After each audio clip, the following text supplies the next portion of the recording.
Because your happiness is not only inside where your career is. Your happiness is all around you. So if you work from 9 to 5, but when you go home with the happiness of your children's faces, seeing that there's food on the table, your wife is not nagging on you, or your husband is not nagging at you, that is happiness to you, then why not?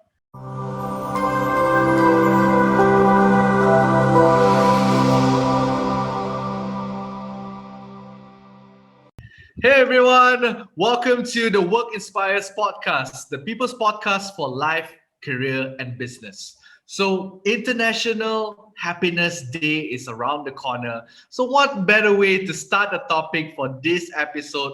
Happiness versus money. There you go. So, together with me, Mel and Jason, hi. So, people always say this, do I need to choose happy versus being rich? Or the stigma, you cannot be happy and rich at the same time. So my question is, can we have both? Right? So I'm gonna ask, like I want to hear your thoughts, but I'm gonna put some context into it. Okay. So like for Mel, I want to listen on your side. I'm gonna ask both of you a question, but Mel, yours is going to be more on the business side. Jason is going to be on the graduating side, and mine is going to be on the corporate side. So my question to you, Mel, is when you start a business, what should be a priority? Making money or versus starting a passion business? What do you choose? Hands down passion business, right? I mean, because running a business is, I always say it's a marathon. It's not a sprint. You need to be able to sustain your energy and your happiness and your joy and going through rejections and resilience and 101 no's and all that things in between. So it's like raising a kid. You can't say that, oh, I only love my kid when my kid doesn't cry or when my baby is being cute. You gotta love the kid even when the baby poops or pees on you, and vomits on you, and cries nonstop. So that's business for you. You gotta have passion running it, like how you love a child, or not, don't have a child. Okay. Jason, you have anything to say? I think to contradict, maybe for most especially youngsters out there, they want to so-called start a business, be entrepreneurs. The first thing that comes in their mind is that monetary benefit. So most of them actually wants to go for that money, and that's what drives them. Like you mentioned, passion business in a way. That's something that makes you something that is driven from your passion, your purpose itself. But most of them haven't find it yet. What is your take then, Mallory, for all those youngsters then? Yeah, like everything you want to buy, you gotta first ask yourself, right? Where you want to buy it and why do you want to buy it? So for example, let's say, okay, there's not money, right? You have all the money in the world, and you say that I want to buy a house. Then also you gotta pick a location. So to me, even if let's say you haven't found your business or your passion business or whatever it is, then go back to the question of where would you like to play? Where would you like to start? You must like something to start somewhere, right? And then, okay, fine. If you haven't, I'm not saying you can't make money and you're not supposed to make money. I'm all for businesses making money. Okay, Work Inspires is a profit organization, so we are making money. But on the other hand, money is never going to be enough. It's like, what is your context of you have achieved enough for you? So because of that, I personally believe that unless your passion is making money, which is nothing wrong, if that's really what you want, then go ahead. If not, if you really are some sesat jalan, some lost people trying to figure out where you're going to start, then start with this exact question: where do you want to play?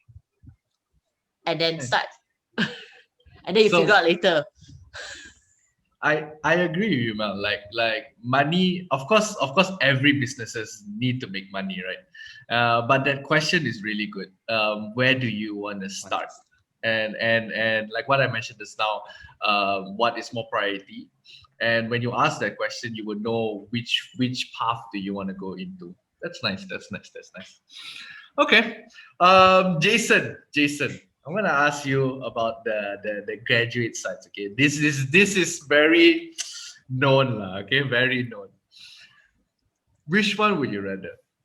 Graduating on a course that you want, versus, I think you can guess it already, a course that has been given to you or what people tell you to do. Which one will you choose, Jason? I think both of you knowing me, I would definitely go for the one that you want. Because at the end of the day, it is about knowing what you want in life because it's your life, number one. And then number two, when you want something, you definitely find ways to get your job or your shit done. So take for example, if you were to go into a creative course, Yeah. and then so-called people said there's no job in the market, the industry is very new and it's very hard to get all those jobs. But what we know at the start is this thing called when you know your why, your how and your what will slowly come by. As long as you know why you started it, everything else will fall in place. You somehow find a place to job, somehow find a placement of a job, somehow find maybe a startup or even start something on your own. So hands down, finding a course that you personally want. But that's the thing, right? A lot of people say that, I don't want to do what my parents told me to do. But on the other hand, when the parents ask them what you want to do, most of them say, I don't know, but I know it's not this. So as a parent, right, you will be like, how am I supposed to have any faith in you when you said that? At least you did something, but now you're telling me that, okay, I don't want to study accounting and finance or engineer or doctor or lawyer. Every Asian parents, right? Okay.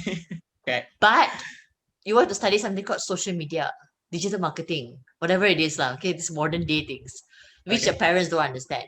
And you don't do enough work or research or whatsoever, or some of them don't even know why you want to study that digital marketing course. So what is a graduate supposed to do about that? Like okay, imagine you're talking to a parent, what would you want to tell the parent to convince them that, hey, I should listen to your child? Because I've had this conversation with a lot of parents and it's not easy. Agree. I personally agree with you. Even a lot of youngsters today, wherever we mentor, even I myself coach and everything, they always start with this one thing. They don't know what their passion is, but they know what they don't want. Hence why we always go on with the elimination factor, where if you don't want this, cross it out. What are the other options that the tools here is what are the other options that you have that you're still passionate in or you still want to pursue in? And most of the time, definitely if you were to talk about happiness or if you talk about something you're passionate in versus something you're not passionate in, it is always a debate whether should you listen to your parents or not. But on my case, for my case, I'll personally share a personal story. I initially wanted to do tourism. I wanted to do event management. I want to learn about events. But at the end of the day, I still go on to study business because my parents allowed business, but not event management, so per se. So, but during university, I ended up joining student council, student summit, student ambassadors, and doing so much more events comparatively to my studies. So that is a way out for most students, where if this is your debate, goes with something, what's the word? Go with something that your parents allow in a way, but take your time to explore because in universities, I bet you there's a lot of opportunities for you to explore, especially your business. During your student age, abuse that student title and explore. What about you, Aspa? What's your take? I think I agree with you, Jason. Like for me, I'm fortunate that my parents allow me to do whatever I want. I know Mel don't have that privilege, but I don't regret it. I don't regret it. Okay, I'm Yes. very appreciative for my uni life. Yes. Especially whatever that she learned. I can if I can share this, Mel. Whatever that you've learned, you actually applied inside your business in a different context, right? Yeah, Like correct. like I'm what actually very grateful for all the hell they put me through. Yes. On the hindsight, right? Yeah, the hindsight. So like for me, so I agree with you. Like especially for students who are, I mean, the thing is the parents are paying for. I mean, some not all, okay, but most of the parents would pay for the students' education, right? And because of that, some graduates or some youth, they don't have a say, and because they don't have a say with it, they was like, okay lah, since my parents are going to pay for my costs, I just have to do it lah. But I like what you said just now on getting more opportunities out there or finding more opportunities out there. That's what you like to do. and then just do that, and show that passion, and eventually your parents will know that, okay, this is something that's serious and something that they want to pursue in. So so I want to continue on with that, like what you mentioned just now, right, Jason? If let's say, like for example, like in corporate right now, when you go into corporate, like the 9 to 5 job, majority of people I know personally, like on Mel's side and also on Jason's side and also on my side, there are people who are working from 9 to 5 just for the sake of working there to pay the bills, versus doing what they actually want to do in their life, you know and this is the common question that always been asked. For me personally, then I'll just leave it to both of you whether you want to add Hmm. on. Like for me, this thing it's about choosing what is more important to you at that particular time. When you are young, when you are not married, when you don't have responsibilities and like that, you can try, you can change, you can do places, work that you actually want to do, right? But when you reach to a certain responsibility, or when you reach to a certain age, or commitments, and then that's when you start to ask yourself, is this good enough for me? And when you ask yourself that, and if it's good enough for you, then stick with it. If it's not good enough for you, saying that, okay, I need to support my family, I need to support my children, I need to support my children's education, and this, where I am right now, is not going to get me what I want, then find for a job that pays the bill. you know because your happiness is not only inside where your career is. Your happiness is all around you. So if you work from 9 to 5, but when you go home with the happiness of your children's faces, seeing that there's food on the table, your wife is not nagging on you, or your husband is not nagging at you, that is happiness to you, then why not? So that's my thing. I So think this ties back to our last episode about, family versus career. Will you need to sacrifice your career for your family? That yeah. conversation. And I think that's a very good place to cover. Like, sometimes your family do come into play. But on the other Yeah. hand, I think the reason why a lot of people feel dreadful of the job is because they don't plan much of their career to begin with. I'll give you an example, right? A lot of times we cannot choose our bosses. We cannot choose how happy are we. We cannot choose our culture. We just can't choose it. But what you can control is how far you want to grow in your career, and how far you want to move your career. And Mm. that's something that a lot of people, especially I'll take like this generation, Gen Ys and the millennial generation, a bit more opportunity because these are things they were taught already. But if Yeah. I'm talking about the old, like slightly more senior, wiser generation, Gen X, the boomers, and all that, they don't really have a choice. So not many of them actually plan ahead of a career. So for my take is that you can actually still climb and grow in your career. And yes, you might not be entirely happy because you will meet crazy people wherever you go anyway. Yeah. But on the other hand, at least you have some sense of control of where you want to be and where you want to go in. And a lot of people actually take that for granted. A lot of True. managers I know already stop asking themselves about future career plans because they just want to make ends meet. But Yeah. what's True. stopping you from that? Is it like, I mean, there are many ways to get there. So why stick to one company and one place and you just let yourself be redundant for no reason? Agree. Agree. So I think both of you mentioned very key points just now. Especially asked by Mallory just now. You guys mentioned this one thing where I can sum it up is control what you can control and let go what you cannot control. So most of the time we try to control something that we cannot control, like what Mallory mentioned, the environment, your boss, your supervisors, your HOD and stuff like that. That's the stuff that you cannot control. Ask by Mallory, you both mentioned is communicate with yourself, have a clear direction, have talk to yourself, literally talk to yourself on the mirror and ask, is this what you want? Going back, I think is the first episode to define terms of success. Is this success? Is this terminology of success means to you? Is good to you? Is this the life that you wanted? Ask yourself that first question to actually get the ball rolling, and then and then ask the next question, which this is my favorite question in coaching, especially. What can you do about it? You are already at this situation. This is your current reality. The question next to ask yourself is, what can you do about it? what are the options that you can go forward with, and then choose one path that you can take over it. So don't blame your surroundings for it. So yeah, The happiness is a choice. correct. It's not a Very true. dream. It's a choice. You gotta make your own happiness, and that's that. I like Agree. it. I like it where this conversation. I mean, we can go on and on and on. And I also like it that both of you indirectly giving hacks, which is what we generally do as a podcast. For those people who did not get the hack, so for Jason is control what you can control. That's the most important thing. Whatever that you have, whatever you can control, use it.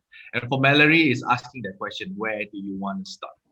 Right, and that's really, really amazing. But before we end this podcast, I just want to ask, just out of curiosity, okay, for Mel, which one will you choose, happiness or money versus money? I mean, I'm definitely all for happiness because I've been at a place where the business was good and I was making money and I was very satisfied. I could book a flight ticket to go wherever for holiday without having to think 2 to 3 times, but I wasn't happy. I was in fact, I was like at my worst point. I think I was like a walking zombie, they say, and really, really going through a lot of depression, anxiety. So at that point, I realized that end of the day, right, success is not just about how much money you make, but do you feel the satisfaction and the fulfillment in all that you do? Then that's where I realized that, you know what, it's easier. My favorite statement, right? It's easier to make money than to find happiness. Nice. It is quite true. Nice. Very We're gonna quote that. How about you, Jason? I think for me, I think I haven't reached Mel's age or Mel's definition of success yet. No one knows her age yet. No worries. I think it's still personally for me. To make ends meet for me personally is still money.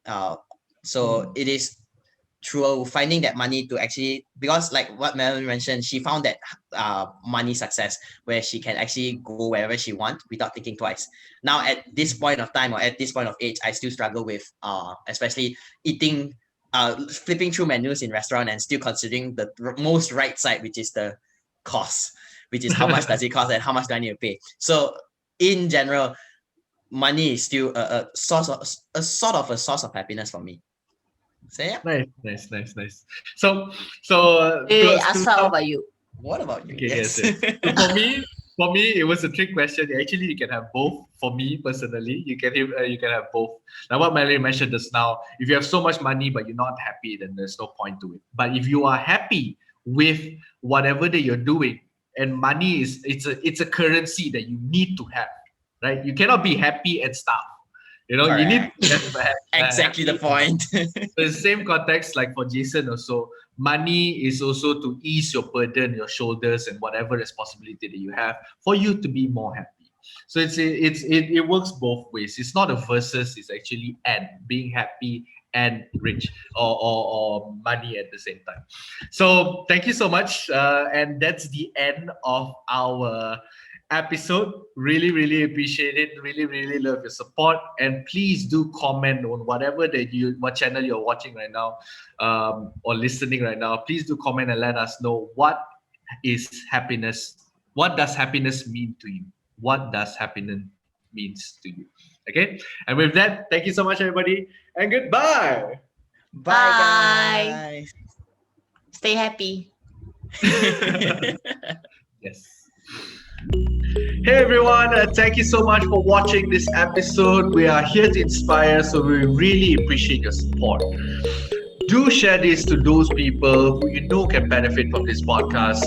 Don't forget to like, follow, and subscribe all of our channels: Spotify, YouTube, LinkedIn, Facebook, Instagram, and TikTok.